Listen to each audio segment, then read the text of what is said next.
फरिश्तों को जमा फरमाकर अपने महबूब की शानों को बयान करता है। अल्लाह का अपने महबूब की शानों को बयान करना ये अल्लाह का दरूद है।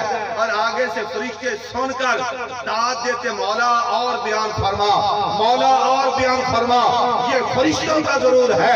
और भाइयों जरा गुमान तो करे जो ऐसा काम हो, अल्लाह का हुक्म भी हो, अल्लाह की सुन्नत भी हो।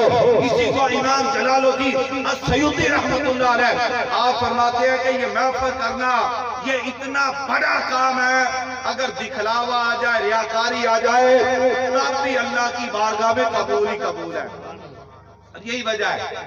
कभी गौर किया, आप मंडी में जाते हैं, वहां से आपने पेटी खरीदी और वहां पर गले सड़े फ्रूट भी है, अच्छे फ्रूट भी है, लेकिन जो रेट अच्छों का लगा है वही गले सड़ों का।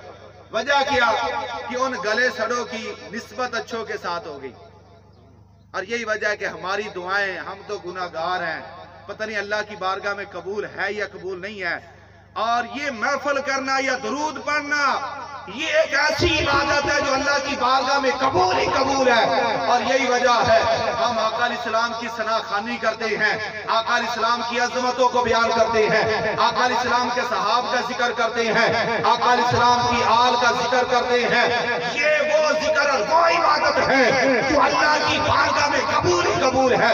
जब ये इबादत करके साथ हम अपनी दुआओं को शामिल करते हैं, इसके सदका से अल्लाह हमारी दुआओं को भी कबूल फरमा लेता है। और यही वजह है, अल्लाह की ये शान नहीं है कि अल्लाह रब्बुल इज्जत एक हिस्सा कबूल फरमा ले, दूसरा रद्द फरमा दे। ये अल्लाह की शान नहीं है। या अल्लाह कुल को कबूल करता है या कुल को रद्द फरमाता है। आप देखते हैं ना, आप जाकर मस्जिद के अंदर नमाज पढ़ते हैं, घर में नमाज पढ़े एक नमाज का सवाब, मस्जिद में जाकर नमाज पढ़े 27 नमाजों का सवाब। और फिर फायदा भी क्या है, अगर उस जमात के अंदर 40, 50, 10, 20 आदमी है, अगर एक बंदे की भी कबूल होगी, सब की कबूल हो गई है। ये अल्लाह की शान है। और यही वजह है कि हम आका अलैहिस्सलाम की सनाखानी करते हैं, आका अलैहिस्सलाम की अज़मतों को बयान करते हैं। और बयान करने के बाद क्योंकि ये इबादत अल्लाह की बारगाह में कबूल ही कबूल है, इसके साथ हम अपनी दुआओं को शामिल करते हैं। और जब हम अपनी दुआओं को शामिल कर लेते हैं, अल्लाह रब्बुल इज्जत इस इबादत के सदका से हमारी दुआओं को भी कबूल फरमा लेता है। और जरा गौर फरमाएं, आज जिलकादा की आज 26 तारीख है। कितनी? 26 तारीख है। 4-5 दिन के बाद जिल हज शरीफ का चांद नजर आने वाला है। और जिल हज शरीफ ये मुसलमानों का इस्लामी साल का आखिरी महीना है। और मुहर्रमुल हराम ये मुसलमानों का पहला महीना है। और जरा गौर तो करें मुसलमानों, इस्लाम हमसे पहला महीना भी कुर्बानी का तकाजा करता है, आखिरी महीना भी कुर्बानी का तकाजा करता है। इस महीने के अंदर एक हस्ती जिसको हजरत सैयदना इब्राहीम अलैहिस्सलाम और हजरत सैयदना इस्माईल अलैहिस्सलाम उनकी याद के अंदर लाखों मुसलमान अपनी कुर्बानियों को पेश करते हैं। जहां से सबर की इब्तिदा होती है, जहां उनकी शहादत हो रही है, जिनको फिदे अजीम कहा गया है, ये वो है जो बैतुल्लाह शरीफ को बनाने वाले हैं।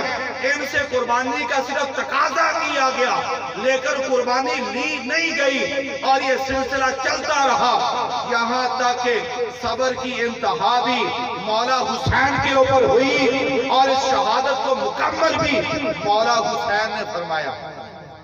पता है, और प्यारे आका अलैहिस्सलाम ने फरमाया, जब जिल हज शरीफ का महीना आ जाए ना, उसकी पहली तारीख आ जाए तो जो फरमाए, प्यारे आका अलैहिस्सलाम ने फरमाया, जो बंदा कुर्बानी करने का इरादा करता है वो यकम जिल हज से लेकर 10 जिल हज तक अपने जिस्म को मस ना करे, यानी ना बाल कटवाए, ना नाखून तरशवाए, ना और कोई बाल उतारे। फरमाया 10 जिल हज कुर्बानी करने के बाद उस वक्त ये काम करे। फरमाया जो कुर्बानी करने वाला इस बात पर अमल करेगा, अल्लाह रब्बुल इज्जत हर बाल के बदले में उस बंदे को एक एक गुलाम आजाद करने का सवाब अता फरमाएगा। یہ جو بندے قربانی کرنے کا ارادہ رکھتے ہیں یہ ان پر فرض نہیں ہے، تو لازم نہیں ہے کہ آپ